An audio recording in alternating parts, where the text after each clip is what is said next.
My fiancée had a 2-week bachelorette party. I canceled the wedding and now she's begging for forgiveness. We had been together for 5 years. We met in college, and earlier this year we got engaged. We were very happy, or at least I thought we were. I had been excited about the wedding for months. Everything was ready, and in 2 weeks we were going to get married. Until, from one moment to the next, she disappeared. It all started one morning when I woke up and realized she wasn't home. She didn't leave a note or a text message. Nothing. She hadn't told me she had plans, nor did she wake me when she left. She just vanished. I tried calling her, but her phone was off. I sent her messages on WhatsApp, on Instagram.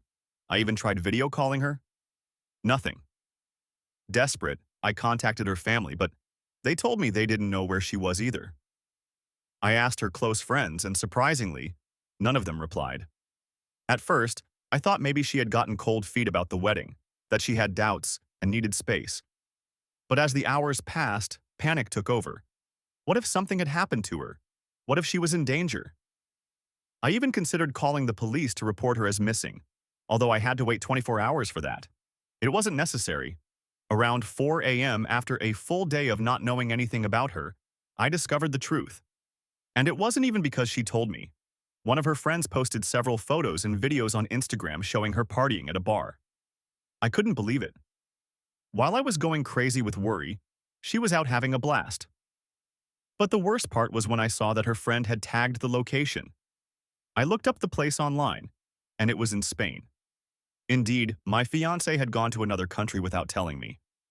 I was furious. I wrote to her immediately, telling her I knew where she was and that if she didn't take the next flight back, the wedding was off. I also sent her a long message explaining how disappointed I was. I couldn't believe she had disappeared like that, without even having the decency to let me know. It was a total lack of respect. She didn't even have the courtesy to reply at the moment. It was almost another 24 hours before she finally called me, and when I answered, everything got worse. She didn't apologize. She didn't try to fix anything. Instead, she got defensive. She told me that her college friends had been organizing this trip for months, that it was a surprise bachelorette party, and that she had only been told about it when everything was already paid for. She said she couldn't turn it down because it would be very rude of her, as her friends had spent money on her. At that moment, I felt my blood boil. I reminded her that we had already talked about bachelor and bachelorette parties before and that we both agreed we wouldn't do anything like that. She knew. She knew I didn't approve, and still, she decided to go. But that wasn't the worst part. She had known about the trip for a week and hadn't told me. When I asked her why she hid it from me, her answer left me cold. She told me, with total nonchalance, that she was sure if she told me, I wouldn't approve, so it was just better to do it behind my back. That's when I understood everything. I don't know if it was true or not, but according to her, she tried to contact me after landing in Spain. But her phone had been acting up, and when it finally worked, she simply forgot to let me know because she was having a good time with her friends. Can you imagine that? Something as basic as informing her fiancé where she was after disappearing without a word. She simply forgot. The worst part is that despite everything, she didn't understand why I was angry. She kept defending herself, saying that she had only been with me since she was 18 and that she deserved to live experiences before settling down with me. I couldn't believe what I was hearing. Live experiences? What the hell did that mean? That's when I exploded. I repeated that if she didn't take the next flight back, the wedding was off.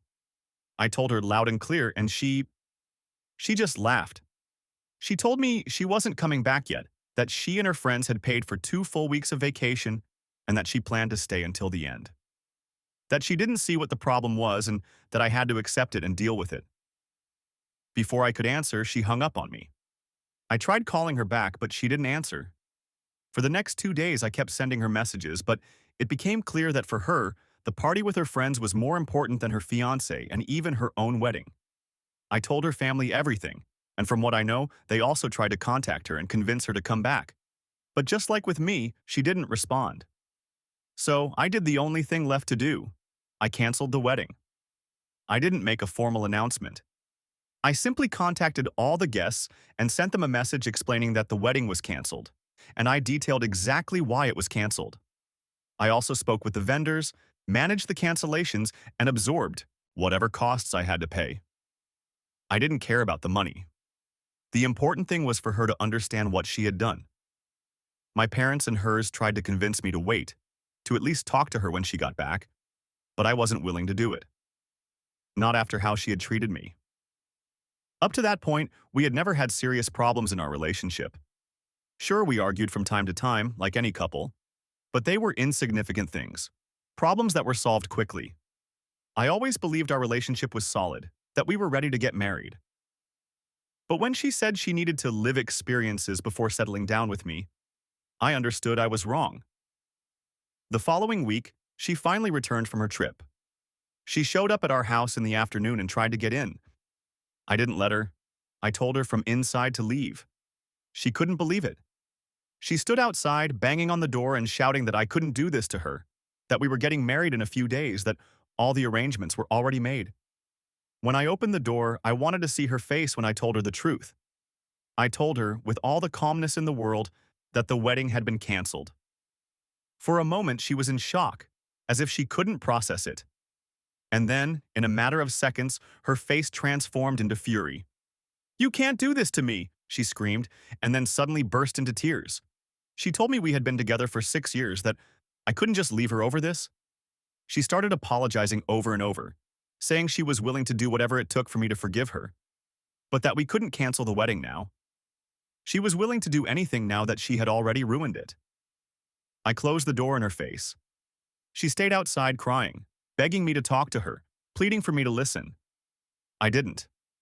She stayed there for about 20 minutes before leaving. From what I know, she's now at her parents' house and is completely devastated. That's what her parents tell me every time they call. They say she barely eats, that she hasn't left her room, that all she does is ask if I've agreed to talk to her yet. They don't say it directly, but I know that both her parents and mine think I was too harsh, and that maybe I was too hasty in my decision. And the worst part is, I've started to wonder myself. Since I canceled the wedding, the only people who have been on my side are my closest friends. But many of those who were on the guest list have preferred not to have an opinion. Some just sent me messages of support, but others, those who were closer to Mia, ignored my request not to talk to her about the issue. They were the ones who told Mia I had canceled the wedding while she was still in Spain.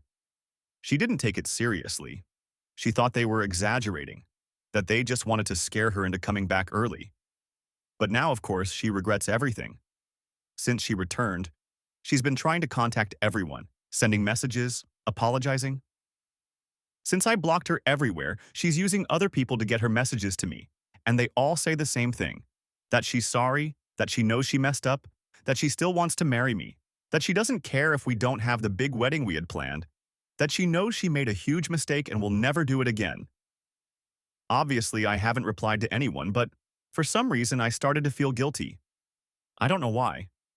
Yesterday was supposed to be my wedding day. When I woke up, it hit me all at once. That was the day everything was going to change. I was supposed to marry the woman I spent 6 years of my life with, and instead, everything was ruined. A relationship of almost 6 years, thrown in the trash in just a couple of days. My phone didn't stop ringing. Some just wanted to cheer me up. Others sent apologies for the situation. And some just wrote nonsensical things, not knowing what to say. I felt empty, as if my world had been turned upside down overnight. I didn't know what to do, so I decided to talk to my parents. I thought they would tell me I did the right thing, that they would support me. But when I told them how I felt, I noticed they were also upset. At first, they didn't say anything, and when they finally spoke, they said the one thing I didn't want to hear. They told me they didn't think I had done the right thing. I felt like the world came crashing down on me. I was already doubting my decision, but hearing that from my own parents was too much. Since then, I've felt weird. I don't know how to explain it. I keep mulling everything over. I don't have the energy or the mindset to talk to my friends, and now I'm here, writing this because I don't know what else to do. I really need impartial opinions. Was I an idiot for canceling my wedding after my fiancée went on a secret trip with her friends for 2 weeks and refused to come back when I asked her to? Update 1. It's been 4 days since I wrote, and I've been thinking a lot about everything that has happened. I talked to my parents about what they said last time. I explained that it hurt me a lot that they didn't take my side, and that instead of supporting me, they made me feel like I was the one in the wrong. To me, that's not fair. After sharing my story here, I saw that most people were outraged on my behalf. So I really don't think I did anything so terrible. My parents, of all people, should understand.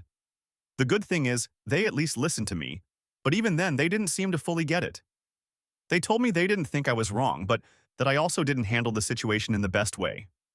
Basically, they think I was too radical and that I canceled the wedding too quickly without considering everything we had built together. I can't understand their point of view.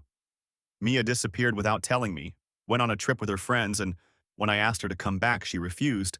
That's serious enough to rethink an entire relationship. It's not like I didn't warn her of the consequences. She knew that if she didn't come back, I was going to cancel the wedding. I told her clearly. I don't even think my demand was unreasonable, especially since we were supposed to get married.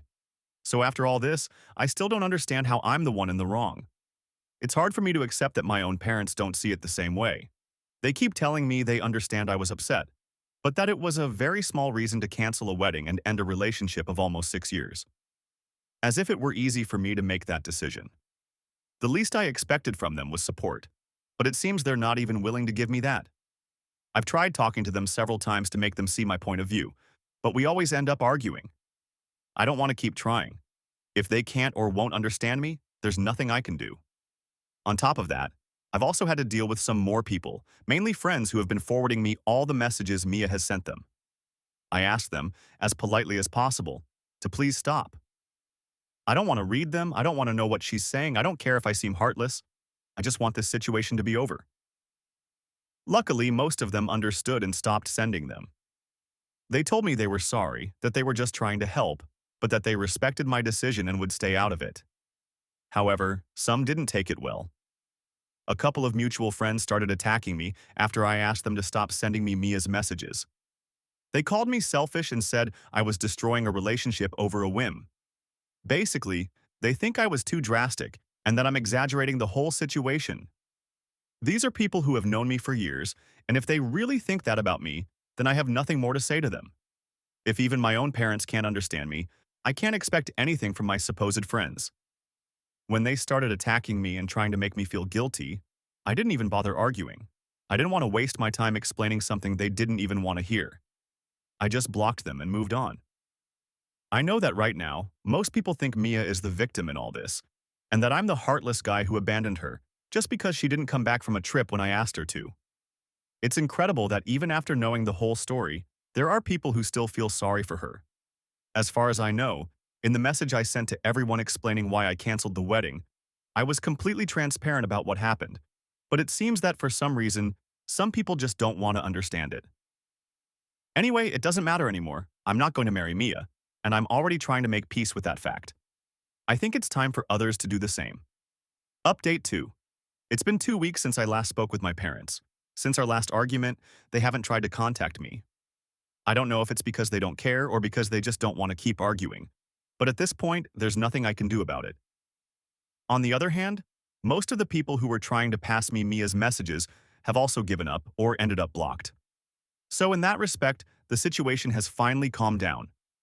However, a few days ago, I received a message I didn't expect.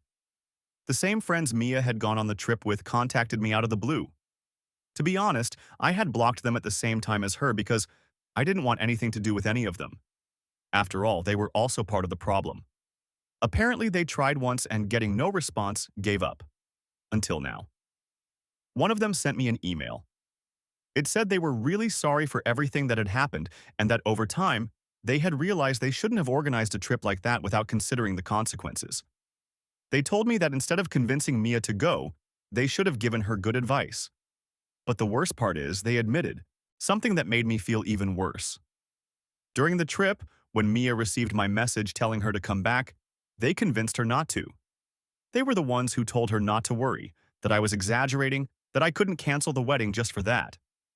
They encouraged her to ignore me and keep enjoying the vacation. As if all this wasn't bad enough, now, I find out that Mia not only decided to stay on her own, but she did it because her friends encouraged her to. I was so angry that I didn't even finish reading the email. I deleted it without a second thought. I don't care what they have to say now. I don't need their apologies. I'm not interested in hearing more excuses. What seems pathetic to me is not just that they convinced her, but that Mia, a grown woman, allowed herself to be manipulated like that. She wasn't a teenager giving in to peer pressure. She knew exactly what she was doing, and that's why she ended up destroying everything we built in 6 years over a stupid trip. If these friends really cared about her, they would have advised her well from the beginning. They didn't. So now I have no interest in hearing their regrets. But at least this has no turning back. I've accepted that the relationship is over and that there's no way I'm getting back with Mia. There was just one last detail left. She still had some of her things at my house. I had been waiting for the right moment to tell her to come pick them up because, frankly, I didn't feel ready to face that. But last night, I finally did it. I contacted her parents and told them she could come anytime this week in the afternoon to pick everything up. I don't want to see her. I don't want to talk to her. When her parents passed me the phone to talk to her, I hung up before she could say a word. This was the last step I had to take to close this chapter of my life, and now that I've done it, I can finally start to move on. Update 3. Today, Mia finally came to get her things. I knew this moment was going to be difficult, so I had already mentally prepared for the worst. But surprisingly, it wasn't as bad as I thought it would be. About 10 days ago, I contacted her parents to tell them she could come anytime to pick up her stuff. However, more than a week passed before she finally showed up. Meanwhile, her friends, the same ones who had been involved in all this mess, tried to contact me again. They sent me messages from an unknown number, skipping any excuses or justifications and getting straight to the point. They told me that Mia really missed me, that she was willing to do whatever it took to fix our relationship, and that she just needed me to talk to her. Basically, they were begging me on her behalf, but I had already made my decision, so I blocked them again. After trying to call me from different numbers for a couple of days, they finally gave up. For the last 5 days, I haven't heard from anyone. Until last night, Mia's parents called me to tell me she would be coming today to get her things. To my surprise, they even apologized for everything that had happened. They told me they wished things had ended differently, but that in the end, that's just how things are, and we all had to deal with it. It was shocking to hear, and in a way it made me think that maybe Mia had finally accepted that this was over. For a moment, I felt bad.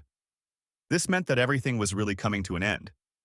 But at the same time, this was exactly what I had wanted from the beginning. So, although the feeling was bittersweet, I faced it. She arrived a couple of hours ago with her father. I decided to stay in the guest room instead of the living room to avoid seeing them too much while they packed. It took them about an hour and a half to finish getting all her things. After all, we had lived together for the last 4 years, and that meant we had a lot of shared stuff. When they finished, her father left us alone. Mia had asked to speak with me privately. I had nothing in particular to say, but I wanted to say goodbye. I felt we at least deserved some closure. It was awkward. She started crying almost immediately.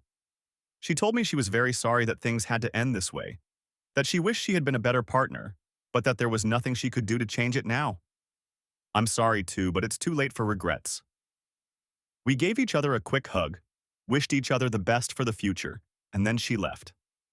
I needed this. I needed to see her one last time and close this chapter on terms that weren't as bitter as the last time we spoke. It wasn't a happy farewell, but at least it wasn't the disaster I expected. I can't say I'm happy now, but at least I feel at peace. Everything hurts right now, but I know it's not the end of the world. I'm still young, I have a lot ahead of me, and the only thing I can do now is focus on my work and try to move on. One day at a time. Update 4. It feels strange to be posting an update almost a year, after the day I was supposed to get married. But looking back, I think I made the best decision. I'm much better now. I'm not going to lie, it was tough at first. I wasn't on good terms with my parents, and the person I thought I would spend the rest of my life with was no longer by my side. My mental health was quite affected by it all, but over time, things got better. Thanks to some good friends, I managed to get through it. I focused on my work, and on the other hand, I also went out to have fun without feeling guilty about it. A few months ago, I even decided to start therapy, and it has been one of the best decisions I've ever made. I wouldn't say I'm completely healed, but I'm definitely handling everything much better. As for my family, things haven't changed much. My parents and I still don't talk, In fact, they have blocked me everywhere. I guess they're too proud to admit that I made the right decision for myself, but that's okay. I don't expect anything better from them, and to be honest, I don't really care at this point. About Mia, we haven't spoken since that day either. I've kept her blocked, and I thought I would never see her again. But life has a strange way of surprising you. A couple of weeks ago, we ran into each other by chance at a restaurant. We hadn't seen each other in all this time, so the moment was awkward. She was with her coworkers, and I was with my friends. Honestly, I considered leaving before she saw me, but before I could, she approached my table and greeted me. She made an effort to be polite, and I did the same. It was a brief but civil encounter, and I think that's what motivated me to write this update. I remembered how bad I felt around this time last year, how devastated I was by everything that had happened. And now, comparing it to my life today, I realize how much I've progressed. I'm not going to say everything is perfect, but for the first time in a long time, I am at peace with my life. And that, for me, is enough.